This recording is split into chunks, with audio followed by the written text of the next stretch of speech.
নতুন আরেকটি চাকরির ভিডিওতে আপনাদের সকলকে ওয়েলকাম। তো আজকের ভিডিওতে আমরা কথা বলবো আরএফএল গ্রুপ সেলস এক্সিকিউটিভ পদে তারা চমৎকার একটি সার্কুলার প্রকাশ করেছে।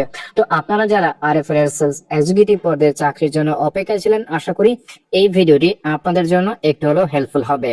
তো প্রিয় বন্ধুরা, চলো আমরা দেখি তারা এখানে যে পদে লোক নিয়োগ করবে সেখানে আপনাকে কোথায় কিভাবে আবেদন করতে হবে, কি কি যোগ্যতা এবং অভিজ্ঞতা থাকবে, তো ইত্যাদি নানা বিষয় নিয়ে আলোচনা করব এই ভিডিওটিতে। আপনি যদি মাইটেক বাংলা ইউটিউব চ্যানেলের নতুন থাকেন, please hit the subscribe button. RFL এর সেলস এক্সিকিউটিভ কর্মক্ষেত্র রিটেল চেঞ্জ শোরুমের জন্য তারা লোক নিয়োগ প্রদান করবে সেলস এক্সিকিউটিভ এই পদে। তো এই পদে যারা চাকরি পাবেন বা যারা চাকরি করবেন তাদের শিক্ষাগত যোগ্যতার প্রয়োজন রয়েছে।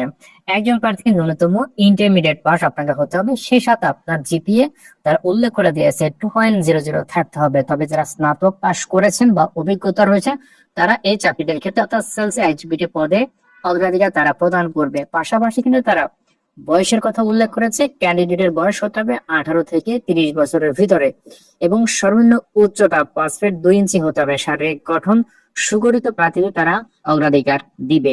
তো আশা করি বন্ধুরা বিষয়গুলো আপনারা বুঝতে পেরেছেন। আপনার পড়ালেখার ক্ষেত্রে সর্বনিম্ন জিপি আপনার 2.00 এবং শারীরিক উচ্চতা 5 ফিট 2 ইঞ্চি এবং বয়স 18 থেকে 30 বছরের ভিতরে হতে হবে।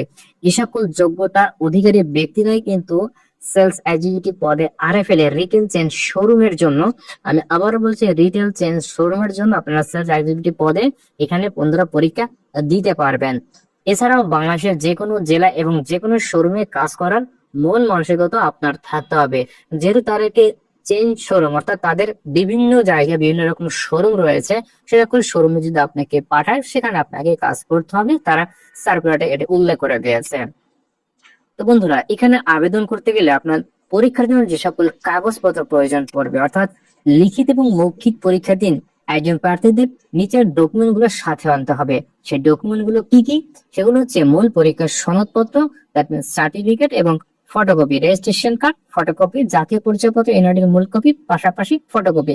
এছাড়াও আপনাকে একটি সিভি রেডি করতে হবে এবং সেই সিভিতে আপনার ছবি অ্যাটাচড থাকতে হবে এবং আপনার সাথে করে একটি স্মার্টফোন যেটা ইন্টারনেট সংযোগ মানে এমবি সহ আপনার একটি মোবাইল ফোন সাথে করে নিয়ে যেতে হবে পরীক্ষার দিন। তো এবারে আসে আপনাকে কোথায় কোথায় পরীক্ষার জন্য ইন্টারভিউর জন্য যেতে হবে। তো চলো আমরা সেই ঠিকানাগুলো বন্ধুরা দেখে আসি। বেশ অনেকগুলো জায়গায় তারা ইন্টারভিউ নিবে। তো আমরা স্থানগুলো দেখতে পাচ্ছি ঢাকাতে কুমিল্লা, চট্টগ্রাম, যশোর, কক্সবাজার, দিনাজপুর, সিলেট, ময়মনসিংহ এবং খুলনা এ সকল বিভাগের প্রার্থীরা কিন্তু এখানে আপনারা ইন্টারভিউ দিতে পারবেন।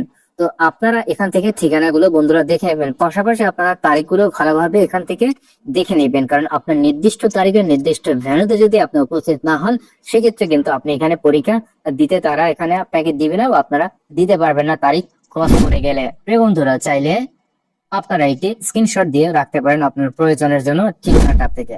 এখানে তারা একটি কথা বন্ধুরা উল্লেখ করেছে, শুধুমাত্র ঢাকা জেলার শোরুমের জন্য নারী প্রার্থীরা আবেদন করতে পারবেন। অর্থাৎ তাদের এই ঢাকা জেলার ভিতরে যে সকল শোরুম গুলো রয়েছে সেই সকল শোরুম গুলো তারা নারী প্রার্থীদের অগ্রাধিকার প্রদান করবে।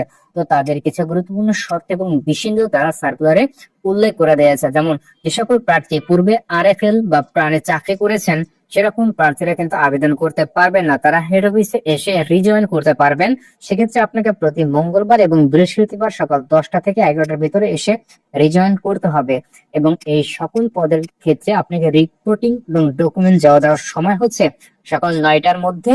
সকল প্রয়োজনীয় কাগজপত্র ও স্মার্টফোন সহ আপনাকে উপস্থিত হতে হবে তাদের নির্ধারিত ভ্যানুগুলোতে। অর্থাৎ তারা যে ভ্যানুগুলো রেখেছে এখানে যে তারিখ রেখেছে সেই তারিখ অনুযায়ী আপনাকে সকাল 9টা 30 মিনিটের ভিতরে উপস্থিত আপনাকে হতে হবে রিটেল চেঞ্জ শোরুমে সেলস এক্সিকিউটিভ পদে সার্কুলারে আপনাকে ইন্টারভিউ দেওয়ার জন্য। তো বন্ধুরা, আশা করি পুরো বিষয়গুলো আপনারা বুঝতে পেরেছেন। তারপরে যদি কোনো বুঝতে আপনার প্রয়োজন হয় অবশ্যই কমেন্টস করে আপনার মতামত দিতে পারেন। আর আপনারা কোন কোন প্রতিষ্ঠানের চাকরির সার্কুলার গুলো বেশি করে আমার এই চ্যানেলে দেখতে চান সেটা আপনার মতামত দিতে পারেন।